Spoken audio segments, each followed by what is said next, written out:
السلام علیکم ناظرین، پی پاکستان کے ساتھ میں ہوں اویس علی۔ آج کی ہماری مہمان شخصیت ہے کلکٹر کسٹم آصف ہرگن صاحب۔ انہوں نے حال میں ہی ایک کارروائی کرتے ہوئے پاکستان کو ایک بہت بڑی دہشت گردی سے بچا لیا۔ انہوں نے غیر قانونی اسلحے کی اسمگلنگ کو پکڑا، اس کے علاوہ یہ کروڑوں کی مالیت کی اسمگلنگ اب تک پکڑ چکے ہیں۔ آئیے ان سے جانتے ہیں کہ ان کا یہ سارا سفر کیسا رہا اور یہ کس طرح سے اسمگلنگ کو پکڑتے ہیں، ٹریک کیسے کرتے ہیں اور اس کے بعد اس سامان کا کرتے کیا۔ السلام علیکم سر، کیسے ہیں آپ؟ وعلیکم السلام، میں بالکل خیریت سے ہوں سر یہ بتائیے، سب سے پہلے اس کیس پہ ہم بات کرتے ہیں، یہ کیا کیس تھا، وہ کہاں سے لوگ آ رہے تھے اور آپ نے کیسے ٹریک کیا انہیں؟ دیکھیے، ہمارے پاس اپنا ایک انفارمیشن نیٹ ورک ہے، تو ہمیں اپنے انفارمیشن نیٹ ورک کے ذریعے یہ انفارمیشن ریسیو ہوئی کہ کوئی بھاری مقدار میں اسلحہ جو ہے وہ ٹرانسپورٹ کرنے کی کوشش کی جائے گی، جو کہ پشاور سے آریجنیٹ ہو رہا ہے اور اسلام آباد یا آگے لاہور جانے کا چانس ہے، تو موٹر وے پر وہ ٹریول کریں گے۔ یہ بالکل ایک روڈیمنٹری فارم میں ایک بنیادی سی انفارمیشن تھی۔ اس پہ پھر ہم نے تھوڑی مزید ورکنگ کی، کیونکہ ہمارا یہ بھی ہوتا ہے کہ ہمارا کنسرن صرف اس اسلحے سے ہوتا ہے جو غیر ملکی آریجن کا ہو۔ جو لوکل میڈ اسلحہ ہوتا ہے اس کے ساتھ ہماری جورسڈکشن نہیں ہے کسٹم کی۔ پھر ہمیں یہ کنفرم کرنا تھا کہ واقعی جو انفارمیشن ہے وہ غیر ملکی اسلحہ کے بارے میں ہے یا لوکل میڈ اسلحہ کے بارے میں ہے۔ تو کافی حد تک یہ انفارمیشن ہماری تھوڑے سے ہم ریزن ٹو بلیو کے سٹیج پر آئے کہ واقعی یہ غیر ملکی اسلحہ ہے اور پشاور سے موٹر وے کے ذریعے ٹرانسپورٹ کیا جائے گا، اور ہمیں ڈیسٹینیشن بھی کنفرم نہیں تھی کہ یہ اسلام آباد آئے گا، لاہور جائے گا۔ تو بہرحال ہمیں کافی اسٹرکٹ ویجیلنس ماؤنٹ کرنی پڑی، تو انسیڈنٹلی انفارمیشن ٹھیک نکلی۔ تو ہم نے موٹر وے پر M1 جس کو کہتے ہیں پشاور اسلام آباد موٹر وے، یہ ہکلا ریسٹ ایریا کے قریب ہمیں یہ 2 گاڑیاں سپاٹ ہوئیں۔ نمبر ہمارے پاس تھے، لیکن وہ نمبر میں تھوڑی سی کنفیوژن تھی، کیونکہ انفارمیشن میں بعض اوقات ہوتا ہے کوئی ایک ڈیجٹ آگے پیچھے ہو جائے یا کوئی الفابیٹ آگے پیچھے ہو جائے۔ تو اندازے سے ہی ہم جب وہ ان گاڑیوں کو ہم نے ٹریس کیا تو 2 گاڑیاں تھیں، دو کاریں تھیں، 2 کاروں میں یہ اتنا بڑی مقدار میں اسلحہ برآمد ہوا۔ کیا کیا چیز شامل تھی اس اسلحے میں؟ جی، اس میں AK-47 رائفلیں ہیں جنہیں ہم کلاشن کوف کہتے ہیں۔ اس کے علاوہ کچھ رائفل ایسی تھیں جن پر سنائپر وہ ڈیوائس فٹ تھی، یعنی جیسے کسی کو سنائپر سے ہٹ کرنے کے لیے ہے۔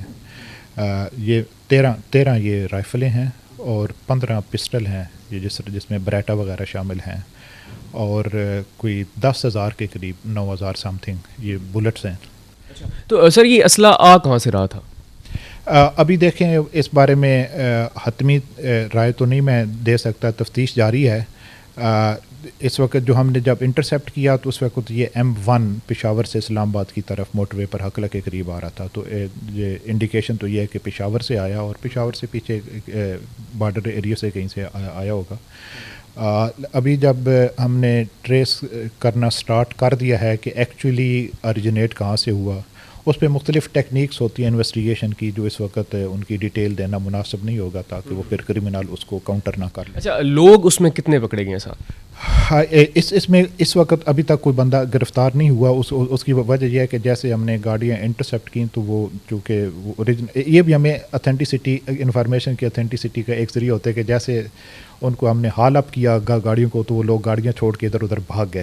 اب موٹر وے پر فینس ہے، اس فینس کو نے جمپ اوور کیا اور دوسری طرف چلے گئے۔ اس وقت تو ہمارے اسٹاف کے سامنے فرسٹ پرائرٹی ہوتی ہے کہ ہم اسلحہ یا جو بھی کوئی سینسٹیو گڈز ہیں ان کو سیکیور کریں، یعنی کہ ہم بندے کے پیچھے بھاگیں اور پیچھے سے۔ اچھا، اس طرح سر لوگوں کا بھاگنا، آپ یہ مجھے کلیئر کر دیں، کیا یہ لیک آف انفارمیشن ہوتا ہے یا کوئی انہوں نے اس سے پہلے انہوں نے بھی کوئی ریکی کی ہوتی ہے اپنی؟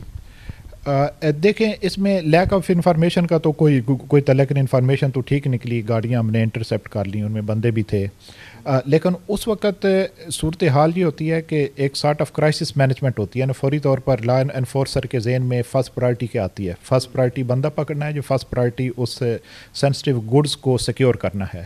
اب اگر میرے 4 سپاہی ہیں تو وہ 3 بندوں کو پکڑنے کے لیے ان کے پیچھے بھاگ جائیں، پیچھے ہو سکتا ہے پارٹی نے کوئی سیکنڈ پارٹی رکھی ہو، وہ ہمارے لوگ بندوں کے پیچھے بھاگیں، پیچھے سے آ کے وہ گاڑیاں لے کے بھاگ جائیں۔ تو اس لیے اس وقت موقع پر ڈیسائیڈ کرنا ہوتا ہے کہ ہماری فرسٹ پرائرٹی کیا ہے لمیٹیڈ ریسورسز میں۔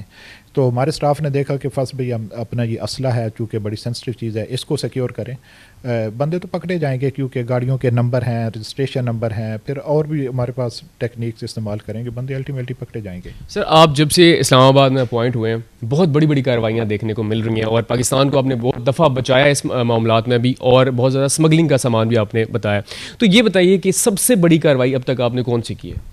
اگر آپ اس میرے ٹینیور کے حوالے سے دیکھیں، یہاں پر ایز کلیکٹر میں نے 15 ستمبر کو جوائن کیا تھا، تو اس وقت تک جو ہمیں ایک بہت بڑی ٹرک ایرانی کارپیٹس کے پکڑے ہیں، ایرانی ارجنٹین کا، وہ چھوٹے ٹرک نہیں ہے، وہ 40 فیٹ کنٹینر سائز کے ٹرک ہیں. تو یہ کافی بڑا کیس تھا، اور وہ اس کیس ہمارا کامیاب بھی ہوا ہے. اس کے علاوہ ہم نے 55,000 لیٹر ایرانی ڈیزل یہاں پر پکڑا ہے. یہ بھی کافی بڑا کیس سمجھا جاتا ہے. اور اس طرح ملٹیپل کیسز ہیں. لیکن اوورآل اگر آپ میرے کیریئر کے حساب سے دیکھیں تو اپنے career as a custom officer میں نے زیادہ ٹائم کسٹم انٹیلیجنس میں گزارا ہے. کسٹم انٹیلیجنس ہمارا ایک سیٹ اپ ہے which is actually sort of check on customs own people. تو جہاں پر ریگولر کسٹم فارمیشن فیل ہوتی ہیں یا فالٹر کرتی ہیں، وہاں پر کسٹم انٹیلیجنس انٹروین کرتی ہے. تو اگر میں اپنے کیریئر میں کوئی ریممبر کروں کہ میں ایک کوئی بڑا کیس جو میں نے کیا، جس کو میں ہمیشہ بڑا آئیڈیالائز کرتا ہوں کہ وہ میرے کیریئر کا تھا بھی آغاز کو بہت زیادہ میری سروس نہیں تھی، تب میں گریڈ 17 میں تھا. تو I was posted as assistant director custom intelligence Faisal آباد. تو اس وقت ایک انفارمیشن مجھے ملی کہ پورٹ قاسم سے کچھ کنٹینر چوری ہو جاتے ہیں، اور چوری ہو کے وہ لاہور، اسلام آباد اس طرف آتے ہیں. تو یہ بھی جس طرح ابھی بات ہو رہی، بالکل ایک بنیادی سی ایک ریڈیمنٹری فارم میں انفارمیشن تھی، اس کے کوئی فردر ڈیٹیلز نہیں تھیں. تو رسک لینا پڑتا ہے لا انفورسمنٹ میں. تو میں نے 9 کنٹینر فیصل آباد کراس کرتے ہوئے لاہور کی طرف جاتے ہوئے راستے میں نے انٹرسیپٹ کیے.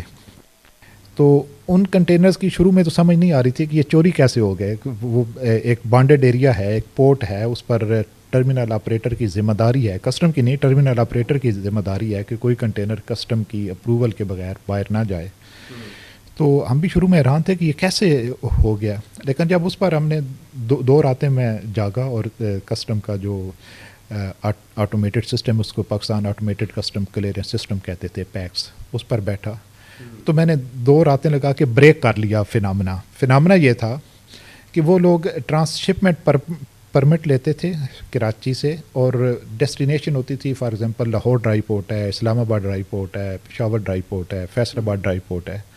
تو وہاں رپورٹ کرنے کی بجائے وہ راستے میں ہی کنٹینر ڈی سیل کر کے، ان کی سیل بریک کر کے سامان راستے میں فروخت کر دیتے تھے.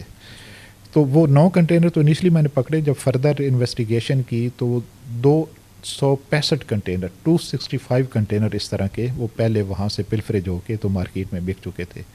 تو وہ کافی بڑا نیٹ ورک ہم نے بریک کیا، اور اس کی بیسس پہ پھر وہ جو پورا ایک نظام تھا Pakistan automated custom clearance system, وہ ریوائز ہوا، اور اس کی جگہ web based one custom system, جس کو ہم وی با کہتے ہیں، اس وقت جو آپریشنل ہے، یہ پھر پاکستان کسٹم نے خود ڈیولپ کیا. اس میں جو لوپ ہول جن کو ایکسپلائٹ کر کے اتنا بڑی فراڈ کیا گیا تھا، اس کو پھر پلگ ان کیا گیا. ایسا یہ بتائیے، ہمیں مختلف ادارے ہیں جیسے پولیس ہے، ٹریفک پولیس ہے، باقی سارے ادارے ہیں، ان کا کام کا طریقہ تھوڑا سا آئیڈیا ہے. کسٹم کس طرح کام کرتا ہے؟ ان کا پہلا سٹیپ کیا ہوتا ہے؟ کیسے ریکی کرتے ہیں؟ پکڑتے کیسے ہیں؟ پھر سامان جو آتا ہے وہ آگے اس کا سامان کا کیا کیا جاتا ہے؟ دیکھیں، ہمارا فرق پولیس یا باقی لا انفورسمنٹ ایجنسی سے جیسا آپ نے انڈیکیٹ کیا، وہ یہ ہے کہ وہ صرف موسٹ آف دی ٹائم انسانی ایکشن سے ڈیل کر رہے ہوتے ہیں. ہم اس کے ساتھ ساتھ سامان کے ساتھ بھی ڈیل کر رہے ہوتے ہیں. مثلاً اب یہ جو ہم نے کیس کیا ہے، یا پہلے کارپیٹس کا میں نے بتایا، یہ ایرانی ڈیزل کا کیا ہے، یہ اور بہت سارا سامان ہم پکڑتے ہیں، گاڑیاں پکڑتے ہیں، سمگل گاڑیاں.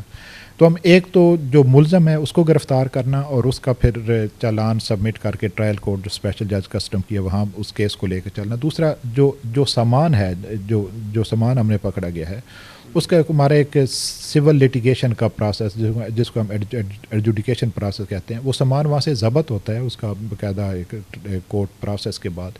پھر اس سامان کو ہم آکشن کرتے ہیں. اس آکشن سے گورنمنٹ کو بڑا ریونیو آتا ہے. میں یہاں تقریباً ہر مہینے آکشن کراتا ہوں، اور اچھا خاصا ریونیو آتا ہے گورنمنٹ کو اس سامان کے آکشن سے. اچھا یہ بتائیے، آپ نے کہا آکشن ہوتا ہے، تو کبھی اداروں کے اندر بھی کچھ لوگ تو ایسے موجود ہوتے ہیں نا کہ پہلے ہی سامان کہیں آگے پیچھے ہو جائے، وہ خود اپنے استعمال میں لے کے آ جائیں. کبھی ایسا کوئی کیس پکڑا آپ نے؟ دیکھیں، یہ جو آپ بات کر رہے ہیں نا، اس کو اگر میں ذرا اوپن ورڈز میں کہوں، آپ تھوڑے سافٹ فارم میں کہہ رہے ہیں کہ وہ عموماً الزام لگایا جاتا ہے کہ کسٹم کے ویئر ہاؤسز سے